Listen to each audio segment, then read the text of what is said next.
चले तो आगाज करते हैं अपने इस खास शो बुरा न मानो टैक्स का, और टैक्स से जुड़े तमाम सवालों के जवाब देने के लिए हमारे साथ जुड़ चुके हैं हमारे आज के खास मेहमान, टैक्स एक्सपर्ट और सीए निमित्त कंसल्टेंसी के फाउंडर सीए नितेश बुद्धदेव जी। नितेश बुद्धदेव जी, हमारे इस खास कार्यक्रम में बहुत बहुत स्वागत है।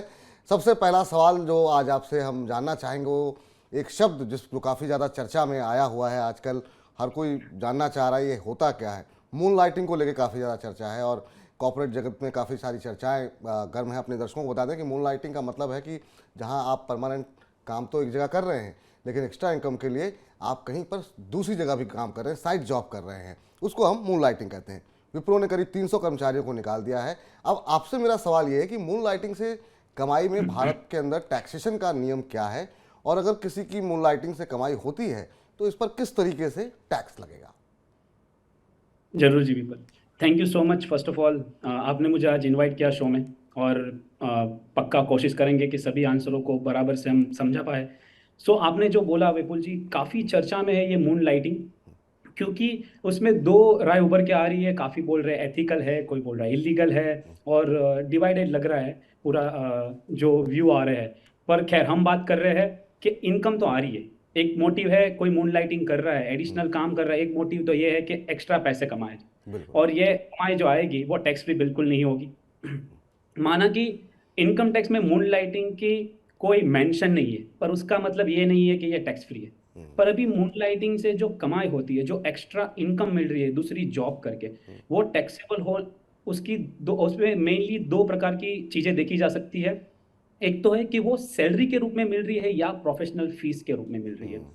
तो अगर वो सैलरी के रूप में मिल रही है तो वो कैसे टैक्स होगा, और प्रोफेशनल फीस के रूप में मिल रही है तो कैसे टैक्स होगा, ये जानना बहुत ही आवश्यक है। बिल्कुल। इसके लिए मैं दर्शकों को एक सिंप्लीफाई करने के लिए विपुल जी एक छोटा सा एग्जांपल देता हूँ। जी। समझो कि फर्स्ट एग्जांपल लेते हैं कि वो एग्जिस्टिंग जॉब कर रहे हैं, उसके साथ दूसरा जो जॉब कर रहे हैं उसमें वो सैलरी के रूप में उसको वो इनकम आ रही है। जी। तो वो केस में कैसे होगा कि समझो एम्प्लॉयर ए जो मेन जॉब है उसमें से उसको 13 लाख का इनकम है। उसमें उसको स्टैंडर्ड डिडक्शन मिल जाएगा 50,000 रुपए का, जो कि मिलता है। उसने एटीसी जैसे हो गया, ईएलएसएस हो गया, उसकी एलआईसी प्रीमियम हो गया, लाइफ इंश्योरेंस प्रीमियम हो गया, उसमें उसने 1.5 लाख का डिडक्शन ले लिया है। और टोटल उसका जो टीडीएस डिडक्ट होगा वो होगा 1,48,200 रुपए। ये हो गया एम्प्लॉयर ए के पार्ट से। अभी समझो कि एम्प्लॉयर बी जो है वो उधर जो मून लाइटिंग वाली जो बात कर रहे हैं उधर से उसको 8 लाख की कमाई हो रही है। जी। पर क्या होगा अगर उसने डिस्क्लोज किया है कि नहीं किया है फर्स्ट जॉब के बारे में, उधर भी उसको 50,000 का स्टैंडर्ड डिडक्शन मिल जाएगा। उधर भी वो 1.5 लाख रुपए एटीसी के क्लेम कर रहा है। तो उधर उसका टैक्स जो डिडक्ट होगा वो 33,800 रुपये होगा। अब क्या हुआ, ये दोनों इनकम एक्चुअली इनकम टैक्स के लिए क्लब हो जाएगी। उनके लिए कोई बाइफर्केशन नहीं है, आप मूनलाइटिंग से करते हो, 2 जॉब करते हो, 4 जॉब करते हो, तो ये दोनों इनकम को अगर मिला है तो उनकी सैलरी कैसे टैक्सेबल होगी। टोटल उनकी इनकम काउंट हो जाएगी 21 लाख रुपए। उसमें से वो जो स्टैंडर्ड डिडक्शन है विपुल जी वो एक ही बार मिलेगा, वो 50,000 है जो दोनों ने दिया था। पर एक ही जगह से उसको स्टैंडर्ड डिडक्शन मिल सकता है, वो है मैक्सिमम 50,000 रुपीज। उसके बाद जो डिडक्शन है एटीसी का वो भी मैक्सिमम 1.5 लाख रुपीज मिलेगा। तो टोटल टीडीएस उनका जो काटा है वो 1,82,000 आ रहा है दोनों का मिला के। पर उनकी टोटल टैक्स लायबिलिटी इस 21 लाख के ऊपर आ रही है 3,97,000। तो उसको एक्सेस टैक्स भरना पड़ेगा, वो है 2,15,800 रुपए। तो जो मून लाइटिंग वाली है और उससे ये दूसरी सैलरी से जो इनकम आ रही है उसके ऊपर इस हिसाब से दोनों का मिला के इस हिसाब से उनको टैक्स भरना पड़ेगा। सो ये चीज ध्यान में रखनी पड़ेगी। ठीक। जो दूसरी बात हम बोल रहे थे, जी। जो हम अगर ये जो इनकम है सैलरी ना होके उसको प्रोफेशनल फीस के रूप में मिल रही है, कि काफी बार विपुल जी देखा गया है कि वो वीकेंड पे काम करते हैं या 2-4 घंटे के लिए या सिर्फ प्रोजेक्ट बेस पे काम करते हैं काफी बार जो एम्प्लॉय है वो। और तो उस ज़्यादातर केस लोग में इसी तरह से, मतलब अगर देखा जाए तो पूरी पूरी सैलरी नहीं मिलती है, प्रोफेशनल फीस के तौर पर ही लोग उनको पे करते हैं और वो अपना 1-2 घंटे के काम पे या किसी प्रोजेक्ट पे काम करके उसके लिए खाली पैसे लेते हैं। True true true true. So या तो दोनों केस पॉसिबल है। अगर कोई फुल फ्लेज जॉब कर रहा है उसके बारे में हम लोगों ने ऑलरेडी बात की, जो दो एक्चुअल बकायदा जॉब कर रहा है, नाइट शिफ्ट में एक जॉब कर रहा है, एक डे टाइम में जॉब कर रहा है, उसकी बात की। अभी हम बात करते हैं कि ये यही केस में अगर वो पर्सन प्रोफेशनल फीस लेता है ना कि उसको सैलरी के रूप में लेता है, तो उसमें एक बहुत बड़ा बेनिफिट हो सकता है ये पर्सन के लिए। और वो पर्सन वो सेम एक्सप्लेन करने के लिए एक वही एग्जांपल को आगे बढ़ाते हैं एम्प्लॉयर ए वाला केस हम सेम रखेंगे विपुल जी, और जो एम्प्लॉयर बी या जो दूसरा जो मून लाइटिंग का वो मून लाइटिंग के तरह वो काम कर रहा है, हम्म। उसमें उसको जो 8 लाख रुपए मिले हैं, हम्म। उसके ऊपर वो प्रोफेशनल फीस है, उसमें 10% टीडीएस डिडक्ट हो जाएगा, विच इज 80,000 रुपीज। तो अभी और एक नया सेक्शन इंट्रोड्यूस करना चाहूंगा अपने दर्शकों के लिए, 44ADA। इसका मतलब क्या होता है, ये प्रिजम्पटिव टैक्सेशन माना जाता है, और इसमें सिर्फ आपकी 50% इनकम टैक्स होगी, और बाकी का जो 50% है वो आपको एक्सपेंस के रूप में बाद मिल जाता है। मतलब ये 8 लाख में से सिर्फ 4 लाख ही टैक्सेबल होगा। तो इस केस में अगर देखा जाए तो टोटल इनकम सेम रहेगी, 21 लाख रुपए। उसका स्टैंडर्ड डिडक्शन जो उनको फर्स्ट कंपनी से मिला है 50,000, वो भी सेम रहेगा। एटीसी डिडक्शन 1,50,000 रहेगा, और टोटल टीडीएस जो प्रोफेशनल फीस पे काटा और सैलरी पे काटा वो मिला के हो रहा है 2,28,000। और उनको टोटल टैक्स भरने को आ रहा है वो काफी कम है, इसमें वो है 2,73,000 rupees. 2,73,000 is the tax payable. So कहने का मतलब ये है, अगर आप देखें इसमें भी एक्सेस टैक्स लायबिलिटी तो आएगा, पर अगर प्रोफेशनल फीस के माध्यम से अगर आप ये इनकम लेते हैं तो आप तकरीबन 1,15,00,000 रुपए इसमें, यही अगर आप देखने जाए तो तकरीबन 1,15,00,000 रुपए इसमें टैक्स बच रहा है। पर ये जो प्रिजम्पटिव टैक्सेशन है वो हर सभी के लिए नहीं होता है। कोई कोई चीजें बता दूं, इसमें काफी कैटेगरीज है। तो उसमें इंजीनियरिंग हो गया, आर्कोलॉजिकल वर्क हो गया, अकाउंटेंसी वर्क हो गया, टेक्निकल कंसल्टेंसी हो गया, इंफॉर्मेशन टेक्नोलॉजी रिलेटेड वर्क हो गया, डॉक्टर से, एक्टर से, ये सब ये कैटेगरी में आते हैं। जी। तो ये जानना बहुत जरूरी है कि अगर आप जो प्रोफेशनल फीस ले रहे हो अगर ये कैटेगरी में है, तो मैं सजेस्ट करना चाहूंगा कि अगर आप एज अ प्रोफेशनल फीस लेंगे तो आप काफी सारा टैक्स बचा पाएंगे और टैक्स प्लानिंग कर पाएंगे। बुद्धदेव जी, आपसे जानना चाहेंगे कि आयकर अधिनियम की धारा 80G होती क्या है, और किन एनजीओ या चैरिटेबल ऑर्गेनाइजेशन को दिए गए चंदे पर 80G के तहत टैक्स डिडक्शन क्लेम किया जा सकता है? क्या एनजीओ को इनकम टैक्स के तहत किसी सेक्शन के तहत रजिस्टर होना चाहिए क्या? जरूर जी, बिल्कुल जी, ये काफी इंटरेस्टिंग सेक्शन है। पहले एटीजी के बारे में दर्शकों को बता देते, जब भी कोई भी डोनेशन की बात आती है तो आप एटीजी को रेफर कर सकते हो, क्योंकि हम लोगों ने देखा है कोविड के दरमियान भी काफ़ी लोगों ने काफ़ी डोनेट किया है पीएम केयर्स फंड में और वगैरह वगैरह फंड में, और लोग काफ़ी टाइम भूकंप पीड़ितों के लिए या अन्य कॉजेज के लिए जैसे कि एजुकेशन के लिए कुछ ना कुछ कभी ना कभी डोनेट करते रहते हैं। तो ये सब चीज़ों को एनकरेज करने के लिए गवर्नमेंट ने ये एटीजी में जो डोनेशन आप करते हो वो टोटल इनकम में से आप लेस कर सकते हो, मतलब टोटल इनकम में से आप डिडक्ट कर सकते हो और उसके ऊपर आप टैक्स बचा सकते हो। उस चीज़ की हम बात कर रहे हैं। पर ये चीज़ों को ध्यान से देखना बहुत ही आवश्यक है, बिकॉज ये थोड़ा कंफ्यूजिंग सेक्शन हो सकता है, क्योंकि जितना स्ट्रेट फॉरवर्ड अपने को लगता है इतना सेक्शन ये स्ट्रेट फॉरवर्ड है नहीं। क्योंकि जो आप कहीं डोनेशन जो करते हो, कहीं जो आप दान चंदा देते हो, वो आपको 100% बेनिफिट देता है। मतलब आपने 1 लाख रुपए का दान किया, आपको पूरा 1 लाख भी बेनिफिट मिल जाएगा। पर अब कभी कभी ऐसा होता है कोई कोई ऑर्गेनाइजेशन या अमुक अमुक जगहों पे आपको सिर्फ 50% बेनिफिट ही मिलेगा जो आपने डोनेशन दिया है। एग्जाम्पल तौर पे बताना चाहूंगा, फॉर एग्जाम्पल कि इसमें हो गया कि आपने एटीजी सेक्शन के अंदर आता है विदाउट क्वालिफाइंग अमाउंट और विद क्वालिफाइंग अमाउंट। ये क्वालिफाइंग अमाउंट क्या है, आपकी इनकम का एडजस्ट ग्रॉस टोटल जो आपकी इनकम हुई, एडजस्टेड ग्रॉस टोटल इनकम के 10% के ऊपर आप कोई जगह पे चंदा नहीं दे पाओगे। आप देने के लिए कितना भी दे सकते हो, पर डिडक्शन आपको रेस्ट्रिक्ट हो जाएगा 10% पे।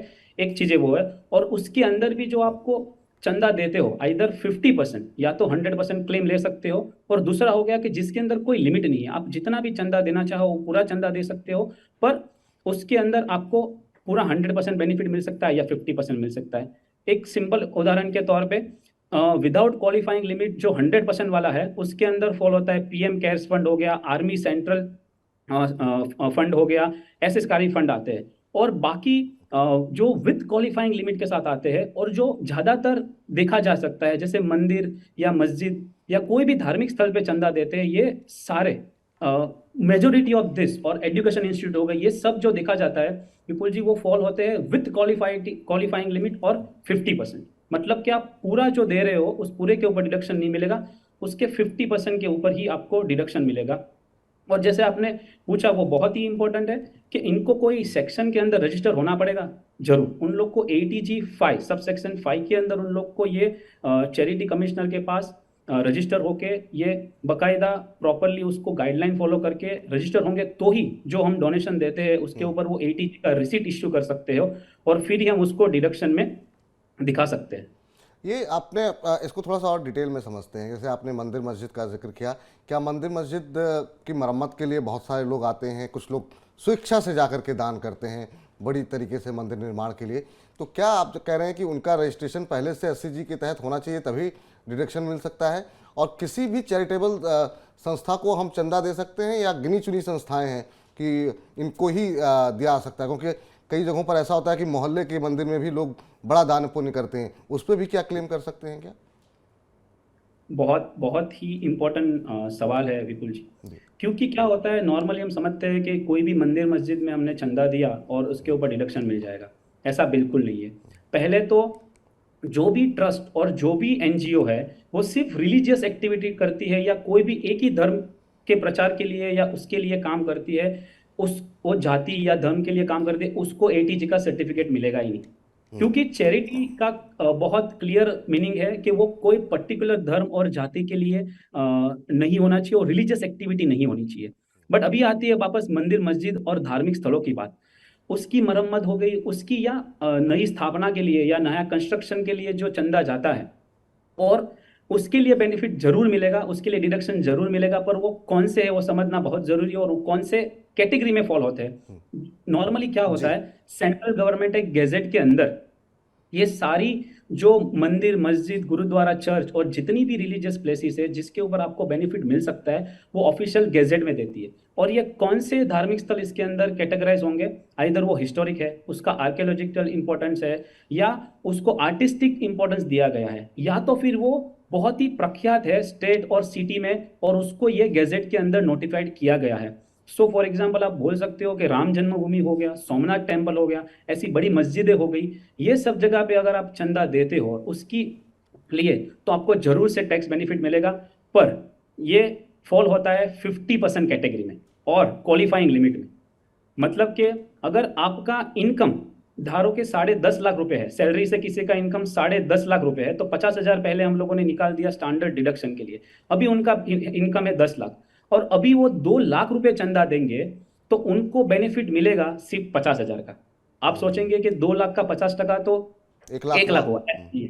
नहीं, आपको देखना है कि 10 लाख का 10% कितना हुआ पहले, क्योंकि 10% ही आप डिडक्शन क्लेम कर सकते हो, 10% मैक्सिमम जब आपकी बात आती है ये सब चंदा देने की। अगर ये सेम 2 लाख आपने पीएम केयर्स फंड में डाले होते तो आपको पूरा 2 लाख रुपए का एग्जाम्पशन मिल जाता। पर अगर मैं ये मंदिर मस्जिद या ऐसे धार्मिक स्थल या अदर चैरिटेबल इंस्टीट्यूट है वहां पे देता हूं तो मेरा हो जाएगा 10% of gross adjusted total income which is after deduction. तो ये डिडक्शन बात करने के बाद मेरे पास जो 10 लाख बचे उसका 10% विच इज 1 लाख रुपए, और 1 लाख का अभी 50%, तो मुझे सिर्फ 50,000 का डिडक्शन मिलेगा, बल्कि मैंने 2 लाख डोनेशन दिया था। तो ये बातें ध्यान में रखना बहुत ही आवश्यक है। तो आपने ये एक तरीके से ये बात तो स्पष्ट कर दी कि अगर कोई व्यक्ति ये समझ रहा है कि अपने मोहल्ले में कोई अगर धार्मिक कार्य हो रहा है, कोई मंदिर कोई मस्जिद बन रही है या उसमें मरम्मत हो रही है, उसमें अगर आप कोई दान देते हैं तो उसमें आपको कोई छूट नहीं मिलेगी, यही कहना चाह रहे हैं?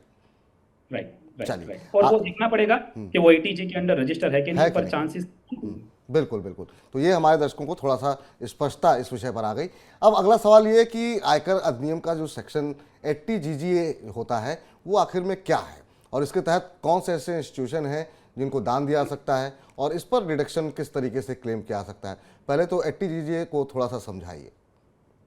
एटीजीजीए भी आप एक तरीके से बोल सकते हो सिंप्लीफाई करने के लिए, ये भी एक तरीके का डोनेशन ही है, ठीक है। पर ये जो डोनेशन है वो थोड़ा डिफरेंट तरीके से काम करता है। इसमें जो इंस्टीट्यूशन कॉलेजेस यूनिवर्सिटी होती है वो रजिस्टर होती है सेक्शन 35 के वेरियस सब सेक्शन के अंदर। और ये इंस्टीट्यूशन ये कॉलेजेस यूनिवर्सिटी क्या काम करती है, तो वो हो सकती है साइंटिफिक रिसर्च में है, वो साइंटिफिक रिसर्च एंड डेवलपमेंट में हो सकती है, वो कंजर्वेटिव ऑफ नेचुरल रिसोर्सेज में हो सकती है, या रूरल डेवलपमेंट में हो सकती है, या जो स्किल डेवलप करने के लिए हो सकती है। ये सारी इंस्टीट्यूशन को रजिस्टर होना होता है सेक्शन 35 के अंदर।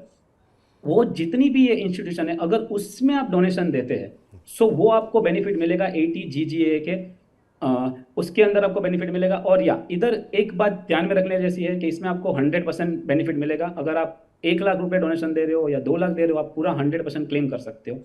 पर इसमें भी एक कैविएट है, जैसे मैंने आपको पहले ही बताया, एटीजी पूरा जो सेक्शन है वो इतना स्ट्रेट फॉरवर्ड, इतना सिंपल नहीं है। इसमें अगर आपका इनकम सिर्फ बिजनेस एंड प्रोफेशन से है तो उसमें से आपको ये डिडक्शन नहीं मिलेगा। तो आप सैलरी से हो, अदर सोर्स आपकी इनकम है, उसमें से आप 80 GGA के अंदर डिडक्शन ले सकते हो। पर आप बिजनेस एंड प्रोफेशन के अंदर आपकी जो इनकम है उसमें से आप डोनेट करते हो, तो आपको ये सेक्शन के अंदर आपको कोई बेनिफिट मिलेगा नहीं। अब इस सेगमेंट को समेटने का वक्त हो गया, अगले सेगमेंट की तरफ हम बढ़े उससे पहले जानना चाहेंगे, ये जो पूरा आपने इतने विस्तार पूर्वक चीज़ें हमको समझाई, आपसे जानना चाहेंगे दान या चंदे पर कौन सी ऐसी छोटी छोटी गलतियां हैं जो कि टैक्स डिडक्शन क्लेम करते समय लोग करते हैं और जिनसे बचा जाना चाहिए, या चाहे नासमझी में या फिर जानबूझ करके जो गलतियां लोगों की तरफ से होती हैं। जब हम लोग डिस्कस कर रहे थे तो 2-3 जो इंपॉर्टेंट पॉइंट्स थे मैंने जरूर से आपको बता दिए, जैसे 50% मिलता है या 100% मिलता है। तो एक बात हमेशा ध्यान में रखना कि आप जो डोनेशन जो हिसाब से कर रहे हैं, ऑफकोर्स आपका मोटिव पहले तो होगा कि आपको डोनेट करना है, तो उसमें कोई दिक्कत है नहीं। पर आप जब डिडक्शन की बात करें तो आप सोच लेना कि उसमें 50% मिलेगा या 100%, और आपकी 10% ऑफ योर टोटल इनकम जो बोल रहा है उसके हिसाब से मिलेगा। वो पहली बात। दूसरा, काफी बार लोग, विपुल जी, देखा गया है कि कैश डोनेट करते हैं। अगर आप कैश में डोनेशन करते हो और 2000 के ऊपर डोनेशन कर रहे हो तो आपको उसका डिडक्शन नहीं मिलेगा। तो आपको चेक से पेमेंट करना है, ऑनलाइन ट्रांसफर करना है, पर कैश से अगर कर रहे हो तो 2000 के ऊपर आप करोगे तो उसका डिडक्शन नहीं मिलेगा। दूसरी बात होती है, हम लोग को पता है जैसे old tax regime and new tax regime है। अगर आपने न्यू टैक्स रिजीम ऑप्ट की है तो आपको 80G के अंदर कोई भी जात का बेनिफिट आपको नहीं मिलने वाला है। तो आपको ये चीज ध्यान में रखनी है। काफी बार देखा गया है कि लोग जब भूकंप पीड़ित होती है, बाढ़ पीड़ित होती है, तब उसको मेडिसिन, फूड, क्लोथ ऐसे काइंड में डोनेट करते हैं, ना कि पैसे। तो इस चीजों के ऊपर जो आपने एक्सपेंस किए उसका भी कोई डिडक्शन नहीं मिलता है, क्योंकि ये डोनेशन होना चाहिए in form of direct amount transfer. तो ये एक चीज आती है ध्यान में रखने के लिए। और कभी भी आपको डाउट है, आपको ऑर्गेनाइजेशन को, मंदिर मस्जिद किसी को भी आप चंदा दे रहे हो, आप इनकम टैक्स की साइट पे जाके वेरीफाई कर सकते हो कि जी। ये 80E के अंदर रजिस्टर है कि नहीं। तो ये चीजें अगर ध्यान में रखेंगे तो मुझे लगता है कि हम ये सेक्शन का पूरी तरह से फायदा उठा पाएंगे।